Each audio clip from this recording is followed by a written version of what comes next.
Hi, and welcome to Decoding AQ, helping you to learn the tools, mindsets, and actions to thrive in an ever-changing world. Hi, and welcome to our next episode of Decoding AQ. With me today, I have Whitney Johnson. She comes to us from Lexington in Virginia. She's the founder and CEO of Disruptive Advisors, where she, for the last 10 years, has been doing some amazing work. She's one of the 10 leading business thinkers in the world, named by Thinkers 50, and really an expert in just helping leaders grow their people to grow their organization. So welcome. Thank you very much. Very happy to be here, Ross. So my first question for you today, Whitney, might be a bit random, but it's, so in doing a bit of my internet stalking before, listening to a number of your podcasts, because you're also a host of an amazing podcast yourself, is you studied music. Do you still play in a jazz band? Do you still do music? And where did that start from music into now being a CEO of Disruptive Advisors through a massive journey? But I want to start with your music background. Yes. So I did in fact study music in college. I have a Bachelor of Arts in Music, and I grew up playing piano, actually classical piano. And in college, I discovered jazz, which I loved. And I played in the big band for our university. And we actually got to perform at one point at the Montreux Jazz Festival, which was very exciting. Um, so the short answer is that I don't do a lot of music now. In fact, I'll talk briefly about that and then talk about how I got where I am. But I didn't play piano for many, many years, in part because I was focusing on my career, in part because it wasn't speaking to me. But I will say over the past few years, and probably in part because of the pandemic, I have started playing the piano a bit again and actually started taking some voice lessons and trying to learn how to sing, and so that I can do a little bit of singing and piano. It's not to perform, it's just for me to give me a delight and pleasure that I had as a very young child. But yes, that music is an important part of my background and of my life.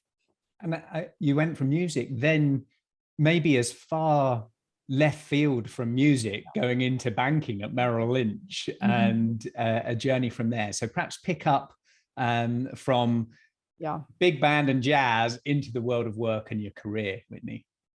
Yes, well, expediency is the answer, the exigency of needing to put food on the table. So I had graduated from college and had gotten married.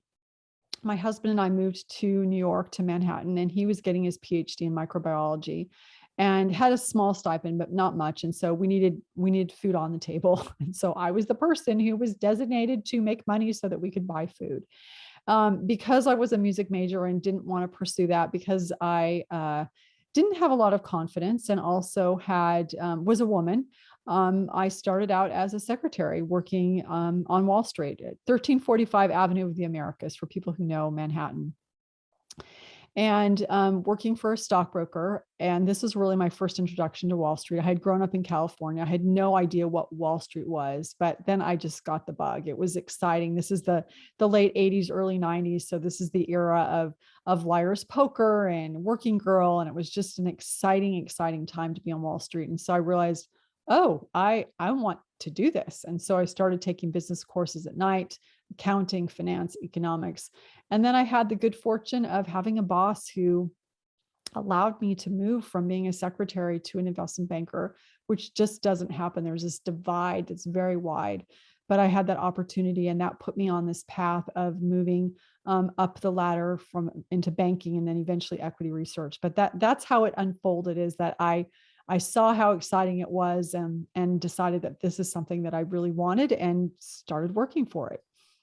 I mean, I guess sometimes we have to, try on some clothes to see what they feel like. We get into an environment, we might have a perception beforehand, but then we realize what resonates, what doesn't resonate, what excites, what motivates.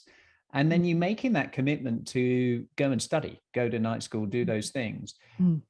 Again, was that because you saw an opportunity for financial growth, putting more food on the table, or was it, no, this is something that I'm really excited about on a connection level. Can you Mm. remember which was a big driver, or was it maybe a combination at the It time? was it was a combination of the two. I think that I've always been very, very driven, and so I had, I got really good grades in college, and so now I was in a very different environment, and being in New York in the late 80s, early 90s, like if you were going after the brass ring at that point in time, you went to Wall Street. And so I think there was that element of it for me, is like, I want that brass ring. I'm going to go after that. I don't know that I could have articulated it quite that way, but it was something, it was exciting and thrilling, and I wanted to do that. I think there was also the element, I remember having a conversation with a number of people of, okay, I'm going to be working every single day. Why would I make X if 10X is a possibility? Like, why would I do that? It just didn't make sense to me. And so that I was motivated by that as well. But I think it was really this motivation to accomplish something, to achieve something. And that was the brass ring at the time. And so I went after that, and I enjoyed it a lot. I mean, I worked long hours, but the initial motivation was just, I want to go, there's that mountain over there and everybody's climbing it, and I want to climb that mountain I want too. to go and do it. Yeah. And, some of the balance between our vision of what we see and when we look back and we evaluate and reflect on our experiences, that balances our decision making, where next and what next. Yeah. One of the things that I read was a quote, about learning is the oxygen of human growth. Mhm. And has that been something that you've had from a very young age, that you've just had this thirst for continual and constant learning? Or is it that, it evolved, you've got an applause and success and progressed through learning and did it again and Yeah. repeat that process? How did you come to that realization, that viewpoint, that perspective Mm. about growth and learning?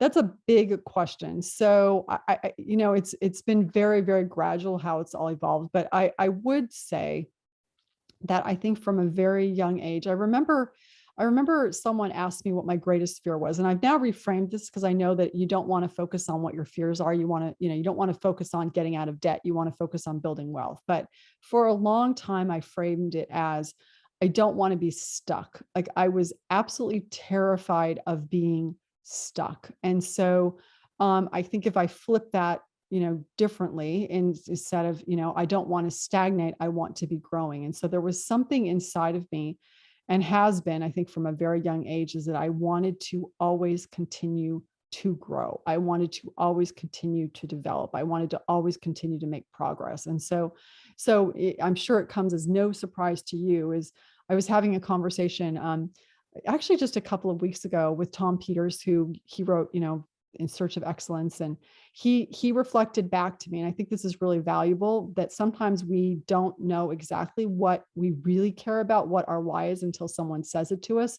And he said it this way. He said, Whitney, you want to help people grow, big G, little g. And I think that's absolutely true. I want to grow myself, and I want to help people grow. And so that's been the animating force behind everything that I've done, is like, how do I grow? How do I make progress? How do I help other people grow? How do I help other people make progress? It's amazing. I think it's Gödel's law, isn't it, that talks about this challenge of, when you're inside the jam jar, you can't see the label. And so requiring that reflection from an outside party to observe what's in there, because you haven't got that perspective or context, is so helpful, that in our connected network and society, that we should just enjoy that opportunity, that we can do self-reflection, but we need sometimes a mirror from an outside to really help us in that journey. Yeah. And building on that just a little bit more, Ross, just to kind of put an even finer point on that. I remember, and I actually wrote about this in Smart Growth, because it resonated with me so deeply. This goes back to Simon Sinek's work about why. He said, if you want to know what your why is, you ask people why they spend time with you. And, not, oh, because I like you, you're nice or whatever. Like, no, why, what do you get out of spending time with me? Like, why do you want to be around me? And when they start to tell you why they want to be around you, then what they're basically doing is holding up a mirror for you. And that that's your why. Is why people want to be with you is your why. And I think it's really valuable because we, like you said, and I love the idea of the jam jar, because we grow berries here, raspberries and strawberries and blackberries, and we make jam. And so I love that you said inside of the jam jar, you can't see the label. In fact, I did find that out, that love growing and the strawberries, raspberries, blackberries, and making jam. Very similar to my wife and I, actually. We have lots of veggies and fruit that we grow, and it's one of life's small, simple pleasures, isn't it? Yes, where you can it really is. grow something and then have it on a plate. It's amazing. Mm-hmm. You mentioned there about smart growth. That's your latest book about how to grow people, to grow your company, and that interlink. So I'm going to love to dive into that in a little bit. But before we do that, I want to dive in a little bit to your view on innovation and the way in which you use the word disruption, disruption advisors, disruption innovation. And perhaps, can you give us a view of what's the difference? Is there a difference between, innovation and growth from what's existing and core, or maybe the explore and transform in the brand new, maybe shiny objects that's there? What's your definitions and views of those? Would be really helpful, Whitney. Yeah, absolutely. So there are many different types of innovation. And as you started to point out, is I'm very focused on disruptive innovation. And disruptive innovation is something it's a term that was coined by Clayton Christensen at Harvard Business School. And I had the immense privilege, or tremendous privilege, of working with him for the better part of a decade. And how he was defining disruptive innovation is, it's a term of art to describe a silly little thing that eventually takes over the world. So it looks like a toy. It's something that people dismiss. They think it's not anything useful or valuable. So, the telephone disrupted the telegraph. The automobile disrupted the horse and buggy. Because again, the automobile wasn't what the automobile is today. You've seen Netflix disrupt Blockbuster. And so there's something that's dismissed by the establishment, if you will, but then eventually it takes things over. Well, and it comes from that model, I guess, of exponentials. It's deceptive before it's disruptive. And that's right. Follows, I'm not sure if you probably are, but Singularity University and Peter Diamandis, that's the Kool-Aid I've been drinking for a decade of that whole thing. Really resonated with me, in terms of innovation at the edge, the moonshot innovation, the disruptive innovation. And so that absolutely resonates as a exciting playground of opportunity. And when it comes to perhaps people, that we can use these stories, and you said, Netflix disrupted Blockbusters, and we can have these organizational examples of disruption. How does that relate on a personal basis for individuals to maybe disrupt yourself? It's the name of your podcast. What's the thinking there? Yeah. So the big aha that I had is that I had been I was working on Wall Street as an equity analyst. So I'd been a banker, and then I was an equity analyst and picking stocks. And I had come across The Innovator's Dilemma by Clayton, and I realized, this was an explanatory mechanism for what was happening in the emerging markets, where wireless was disrupting wireline. And so that was very useful to me. But the big aha for me is that I realized that it's not just products and services and companies and countries that disrupt, it's also people, and that actually companies don't disrupt, people do. And I had a very personal experience with this, because I had gone to a manager and said, hey, I want to, do something different. I've been doing this for 8 years. And they basically said, we like you right where you are. And I thought, okay, I actually could disrupt myself here. Like, I could leave this job that's paying really well, and I could go do something else of less, at least initially, less status and compensation, et cetera. And so I had this mechanism in my mind of, I could disrupt myself. Now, the big difference between personal disruption and disruption when it comes to products and services is that you're Netflix and your Blockbuster, you're the automobile and you're the horse and buggy, because you are disrupting you. You're both you're both David and Goliath. And so when it comes to personal disruption, that's the mechanism by which you make progress. But we need to understand that when we're disrupting ourselves, when we're disrupting our own status quo, it's a much bigger challenge than actually disrupting another product, because you're on both sides of that trade.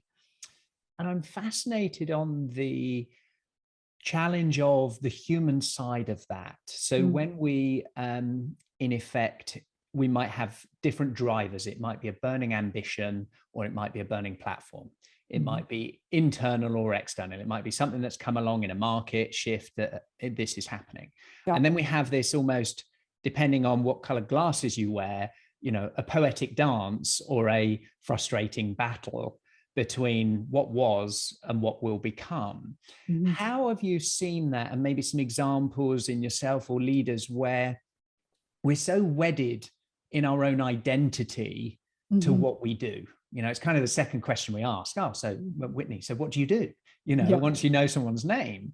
And if we're then saying goodbye and letting go of a past version, the incumbent, for then the new, how do we do that? And how can we help people through that kind of identity shift? Because it can be very personal and very much, the immune system comes up. Tell me some stories about that and some experience that you've had to perhaps help people who are maybe facing that cliff edge. Yeah, it's such a great question, and it's such an important question. And I think that anybody who has disrupted themselves, either sort of in a big way or a small way, has dealt with this identity shift. And I know certainly I did when I made the decision to leave Wall Street and become an entrepreneur.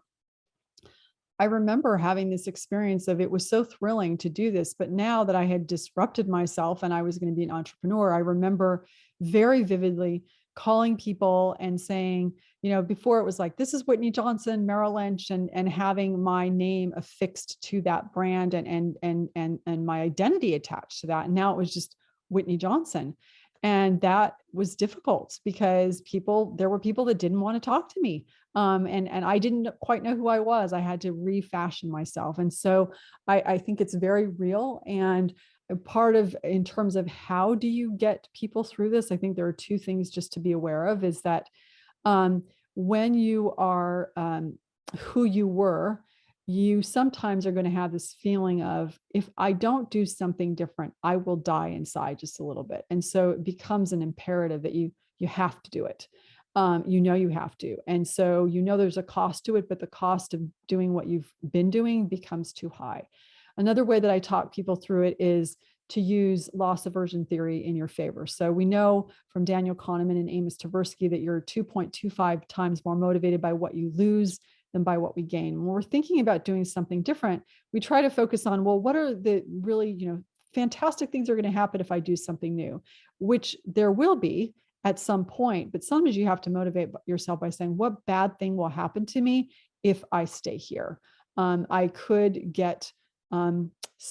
be demotivated. And so I could start to self-sabotage. And so instead of me choosing to do something new, I might get pushed to do something new, which is always more difficult because then you're caught flat or, on your back feet. And then the third thing that I recommend, and we can talk about this in just a minute, is to recognize that when you do something new, and you move to a new S curve, you will have a loss of identity. That is to be expected. And once you know that, that you can start to talk yourself through it and just recognize this is part of the process of growth. Oh, yes, I am growing right now. I am feeling uncomfortable. I feel like an imposter. I feel like I don't know what I'm doing. And this is exactly how I'm supposed to feel, which, by the way, this is one of the gifts of the pandemic, is that the older we get, the more we can insulate ourselves from ever doing anything new. And the pandemic really allowed us to flex that muscle of doing new things, of dealing with this identity shift. And so that's what I would say is, yes, I have lived this. It's very familiar to me. The way you can move yourself through it is look at, what are you going to lose if you keep doing what you've been doing, knowing a part of you is going to probably die inside, but then also understanding that you're going to feel uncomfortable and awkward. And when you have that feeling, it doesn't mean it was a bad idea to do it. It just means you're doing something new. And that will help you navigate that identity shift that you mentioned. It's interesting to hear you talk, and I don't know if you've come across Ben Hardy's work. Oh, yeah. So his new book all about, future self and these concepts of, what is fixed, what's not fixed, and we have a lot of work being done around growth mindset, fixed mindset. Well, what about personality or identity and, fixed or growth, and our ability to see those transitions and a future self as a different entity. And I'll go and, create that plan. I really like your thinking there about what would I lose if I don't make that shift, and using that as another indicator of changing behavior in certain ways. In terms of, we've had, as you mentioned, this pandemic that for many has come along and said, pull your socks up, opportunity to reinvent, opportunity to rediscover what the next chapter may be for people. As frightening as that has been for a number of people, in terms of what you've seen inside organizations and where they've done this really well, where disruption has really worked, what were maybe some of the underlying indicators that made that happen? And so you talk about your S curves and sort of 6 stages and all of these bases. Just maybe walk through for some people about what are the kind of environmental factors, what are the kind of road signs that would help indicate they're on the right pathway to that kind of growth, to that kind of disruption that is potentially possible.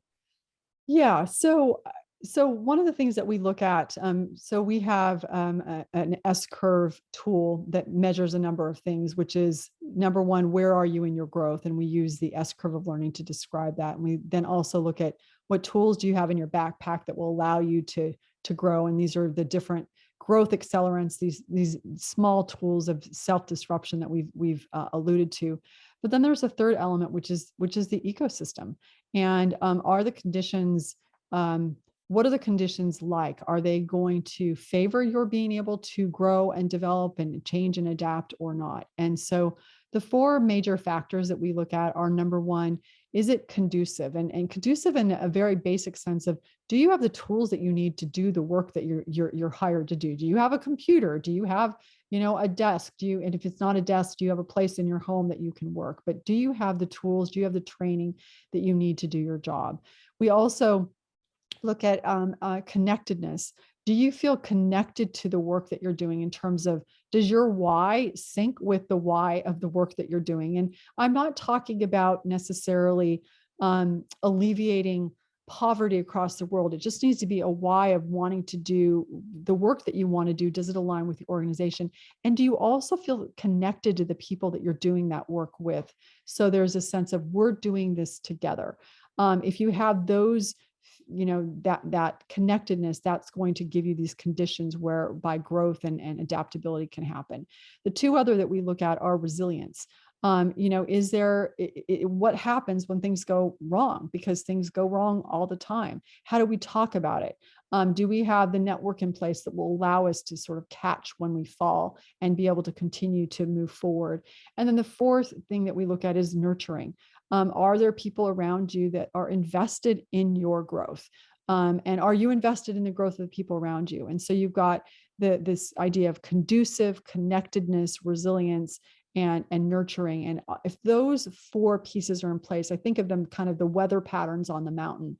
If those are in place, then you've got the conditions that will allow people to grow. And if you as an individual and your people on your team are growing, then by definition, your company will grow. And so that's how we think about that ecosystem and creating those conditions for growth.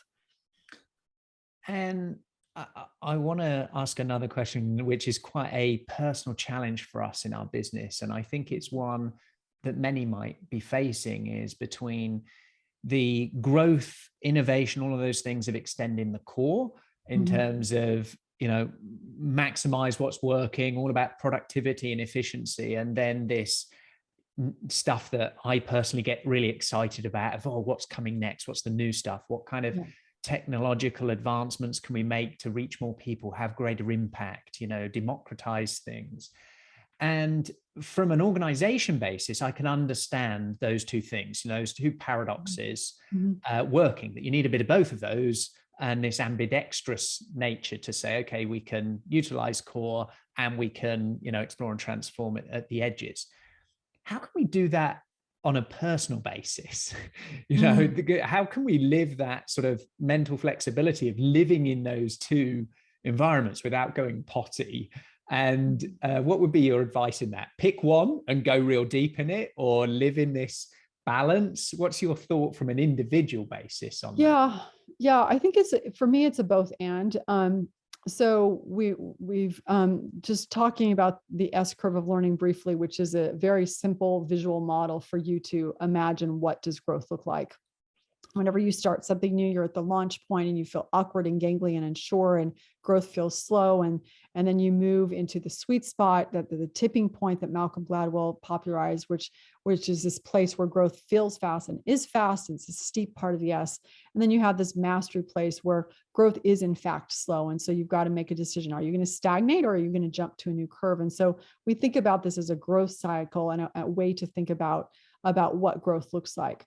So to answer your question then, is you say to yourself, well, we all have portfolio of S curves. So your career is a portfolio of curves. Your job right now is a portfolio of curves. And if you're building on what we know from project management research, and we know from neuroscience, is that you can really only hold, 3, maybe 4 ideas, manage 3 or 4 projects at a time. If you think about a portfolio of S curves, what you want to do is say, okay, I probably want to have 2 S curves where I'm in the sweet spot. So that's the core. I'm just, I'm focused and I'm moving fast and things are working.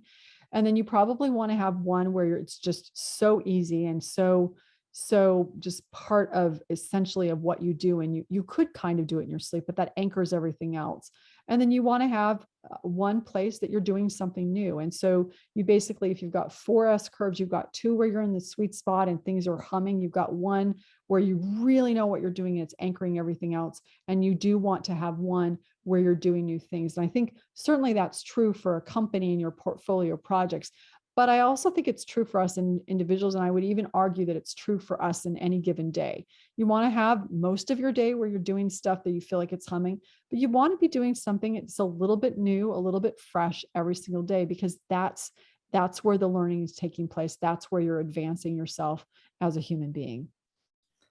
And so if we design this utopian sort of ideal of we've got that 4-way split, and we're getting energized from the sweet spot that gives us the resources and capacity to take on the stuff that's at stretch, and we've got the rejuvenation part in the do it in the sleep. I think one of the realities that many are living right now is just this absolute overwhelm of maybe way more than 4. We've got high stress, high burnout, high overwhelm of so many things are changing. What used to be a sweet spot just yesterday has shifted. What used to be a stretch has now just become a massive stretch in context to themselves. And so in this accelerated world of where every step you're going onto a treadmill at level 12, and the chances are you're going to hit your face, what do you do in that sort of situation? Are you recognizing that same speed of everything, or is the way in which we can find comfort in that uncomfortable space, the sort of ability to be at peace when everything seems unrecognizable? Yeah, it's a great question. I'm going to actually say it's a both and, because part of what we're doing is you're going fast, right? When you're in the sweet spot of the curve and you want to be able to go fast. And in order to do that, you need to focus. Just like if you're a race car going around a track, you have to focus so you don't derail. So there is that element of it. But the other piece of this, I think, is really, really important, is this idea of you actually have to slow down. There's this wonderful book by Tiffany Shalane. She wrote a book called 24/6, in which she argues for a technology Shabbat. So you have 1 day a week where you're not working. But in that book, or not, not only not working, but unplugged from all your devices. So that's probably an extreme for most people. But in that book, she talks about all of the research that says is that when you're willing to unplug, when you're willing to take a break, your productivity actually increases. And so there's this one quote in particular that I love that she talks about, what if we thought of rest as a technology? So the promise of technology is that it's going to allow us to be more, to move faster, to be more efficient. We know that resting, just like you sleep so that you can have energy, if you're willing to take a break, if you're willing to rest, then you're going to be more productive. And so the counterintuitive answer to this is, yes, you need to focus when you're going fast. But I know for myself personally, I take every Sunday off. I don't work. I do church, I do family, I do different things, and that regenerates me. And so whatever your Sabbath looks like, your technology Shabbat, during the day, are you giving yourself breathing space? Are you stepping back so that you can slingshot forward? And so my answer is that we need to have the discipline. And I really do think the answer is the discipline to stop working, the discipline to rest, the discipline to have a habit, and the discipline to say to everybody that we work with on our team, you need to take a break. You need to go on vacation. I'm requiring you to go on vacation, trusting, and it does require trust. That's why I say discipline and trust, that if you will do those things, you will be more productive on the other side. It's that I love that idea of this deliberate practice at resting, to be really intentional about it. I remember spending some time with Arianna Huffington, and she was talking about this challenge of technology.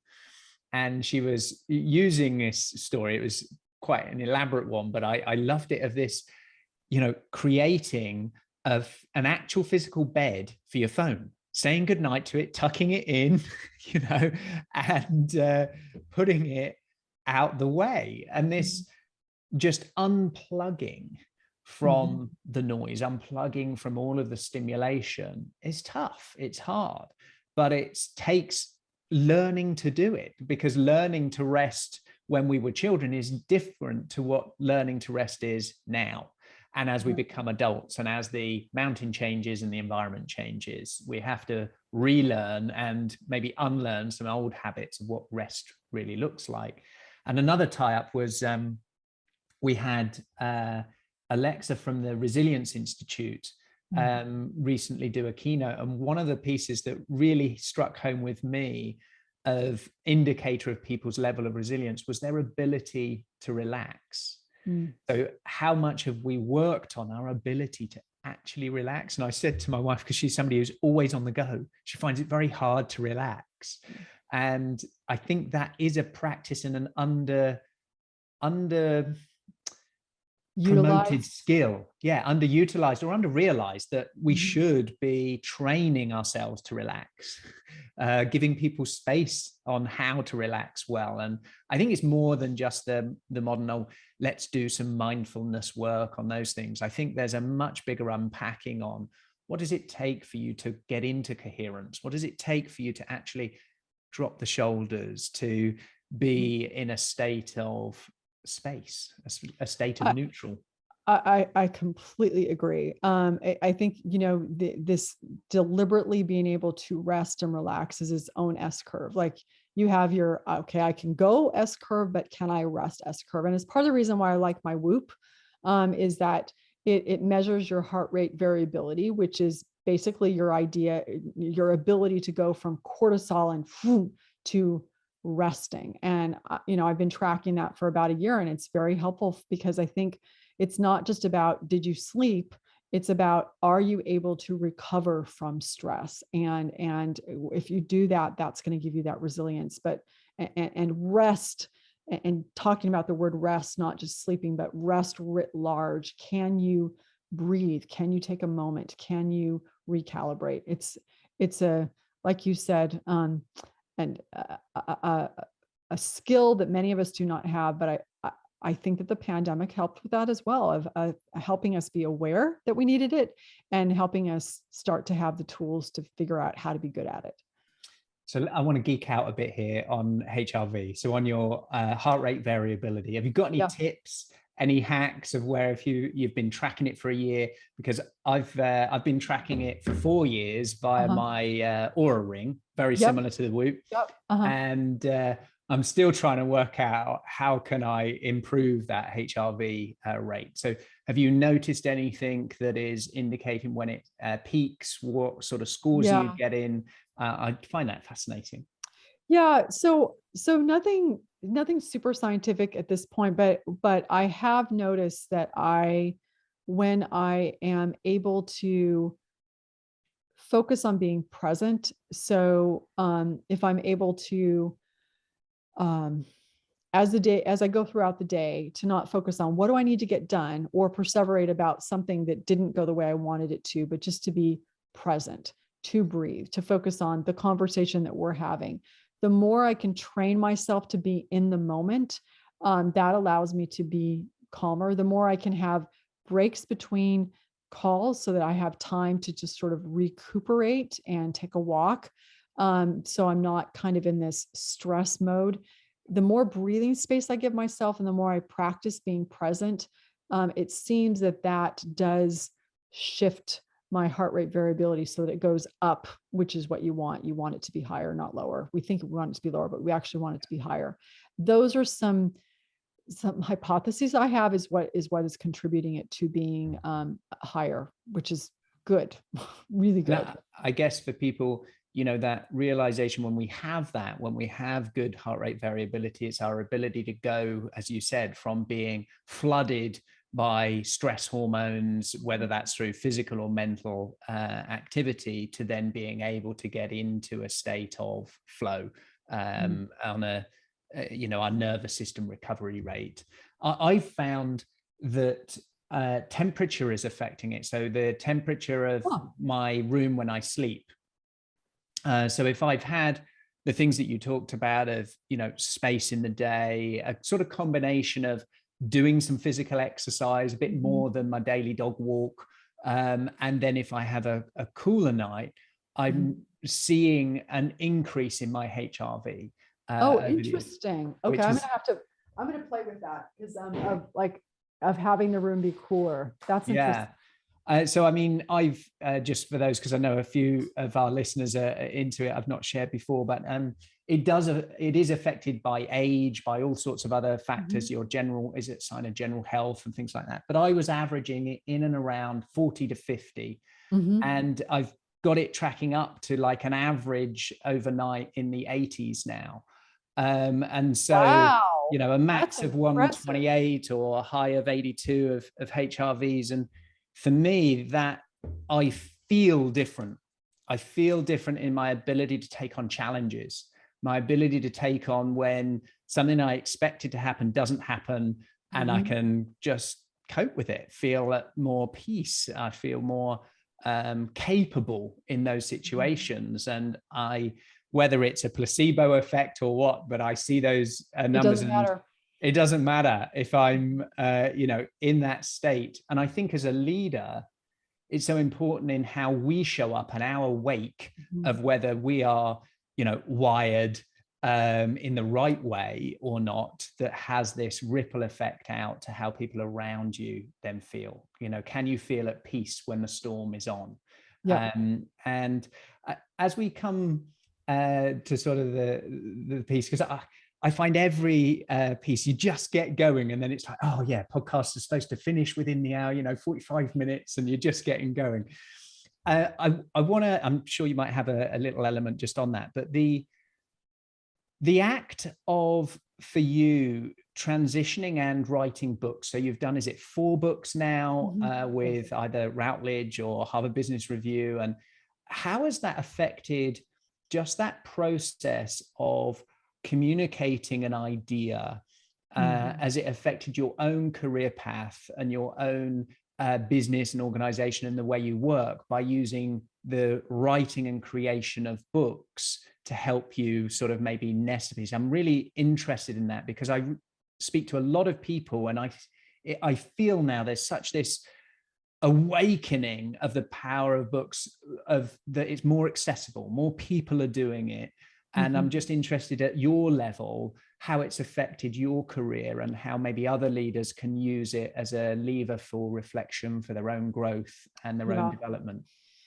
It's such a great question. And I think you pointed out something very important, which is, you write a book because you feel like you have something to say, but you also write it because you want to find out what you have to say. And there is an element of, if you go through the process of writing a book, you will grow and you will develop, even if no one ever reads the book. And I think that's, not to say that that's going to happen, but there is something very powerful about saying what you think and trying to figure out a way to give who you are voice. I think it's a really powerful exercise. So there's that element of it. In terms of from a business perspective, I think there are a few things that happen. Number one is that when you have to put your ideas down on paper, it requires you to codify what you think in a way that you don't even begin to when you're just speaking. There's a rigor that's involved that is very, very valuable in figuring out, here's what I actually think. Here's how I'm, excuse me, here's how I, here's what I think, here's my point of view. So I think that is very valuable for you as you're trying to, if you want to be, build a business around your ideas, having them in writing, codifying them is actually very important. The other piece of it that is very important is that there is some element of legitimacy. If someone doesn't have a book and is trying to build a business, it's harder to do because people don't think you're as legitimate. It's almost like a business card at this point. And so you don't have to, but I do think it does make a difference as you're trying to build out a business. If you can say, here's my body of work, here's what I think, here's how you can engage with this, you can get to know me and who I am and how I think about the world, then they can make a decision. Okay, yes, I do want to work with you. And yes, you've done the work to say that you're serious about this. Those are all important elements. You don't write books to make money. There are a few people, but that's a very, very small percentage of people. You write a book because you have something to say. You write a book because it codifies your idea. You write a book because you believe, because it becomes a calling card for you. And you write a book because the great creative expression that comes when you put your thoughts and who you are and you find your voice down on paper, there's something really powerful and satisfying around that when you feel like you've done your best work. Yeah, I agree. And I think it's, the balance of all artists, that all works are just abandoned. They're never finished. And maybe coming from a jazz background and a music background, that expression to be able to search and balance unknown flow with then a perfection of, okay, no, something has to be crystallized at some point. And I think our lives are a bit like that, is the series of this dance between moments of jazz and moments of crystallization.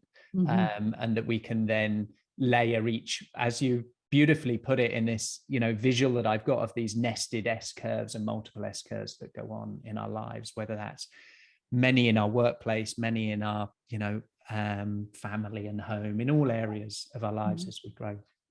Got two final things before we wrap up, Whitney. And one of them is, can you remember maybe the most impactful moment of your time with Clayton? So Clayton Christensen, the time with him, is there one thing that sticks in your mind that maybe was really pivotal in your view of the world, your view of yourself, or your career? And then I've got my final question after that. Yeah. I think when I think about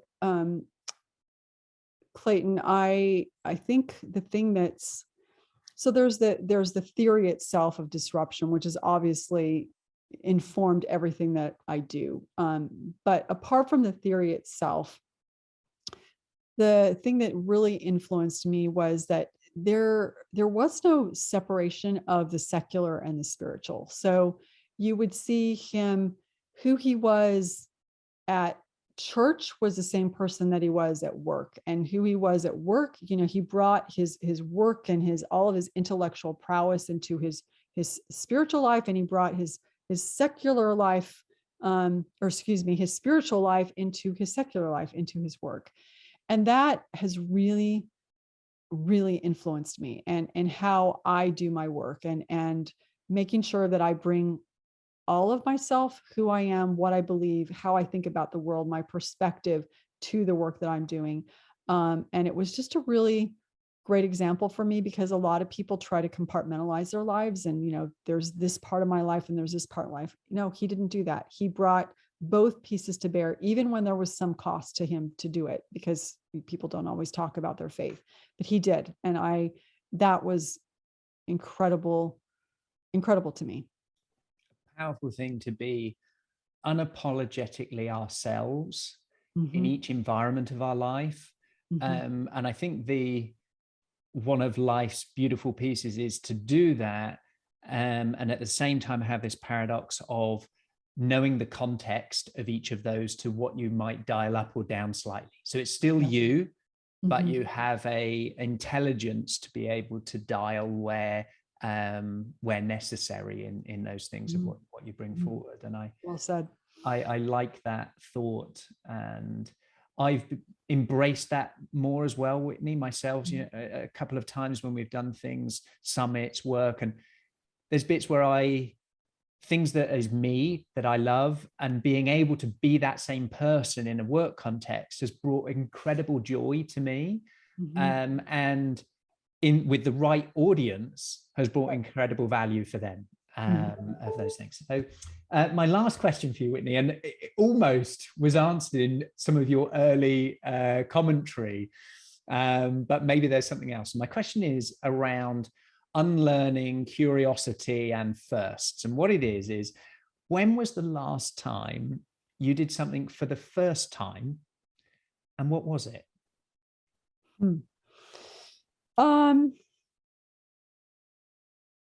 Just last week, actually. So last week I was on vacation, and I made the decision. So I played a little bit of tennis, hit tennis balls when I was younger, and decided that I wanted to come back to it. And so last week I went to a tennis camp for an entire week. How cool. Love that, especially as it's Wimbledon week here in the UK. So it's been on our telly every day watching Wimbledon. Is amazing. Yeah. Amazing. Real pleasure. Thank you for sharing some of your story and fascinating insights. And if people want to get in touch with you, Whitney, what's the best way if they want to learn more about some of your amazing books, whether that's Smart Growth, Disrupt Yourself, Build an A-Team, or Dare, Dream, Do? Yeah. How are they best getting in touch with you, Whitney? Yeah, I think depending on what you're trying to accomplish, obviously you can buy any of the books wherever books are sold. If you're interested in podcasts, which you probably are because you're listening to Ross's podcast, you can listen to my podcast. It's Disrupt Yourself with Whitney Johnson. So that's an option. And I would actually recommend that you go listen to episode 80, which gives you an overview of these ideas. And then the third thing is if you want to connect around our tool that we use to figure out where you are on the S curve, you can always just reach out to me directly at wj@whitneyjohnson.com. Love it. I love it. And this opportunity from an individual engaging because they want to disrupt themselves, through to teams that want to get better performance in how they drive innovation, or coaches and consultants that might want to be certified and work alongside you in some of these methodologies and principles. I think it's amazing work that you do, and it aligns well with what our why and mission is to ensure no one's left behind in this fastest period of change. So thank you for your time, Whitney. Really enjoyed it, and I look forward to future conversations. Thank you for having me, Ross. Do you have the level of adaptability to survive and thrive the rapid changes ahead? Has your resilience got more comeback than a yo-yo? Do you have the ability to unlearn in order to reskill, upskill and break through? Find out today and uncover your adaptability profile and score, your AQ. Visit AQai.io to gain your personalized report across 15 scientifically validated dimensions of adaptability. For a limited time, enter code podcast65 for a complimentary AQme assessment. AQai, transforming the way people, teams, and organizations navigate change.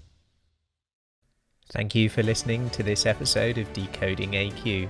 Please make sure you subscribe on your favorite podcast directory, and we'd love to hear your feedback. Please do leave a review and be sure to tune in next time for more insights from our amazing guests.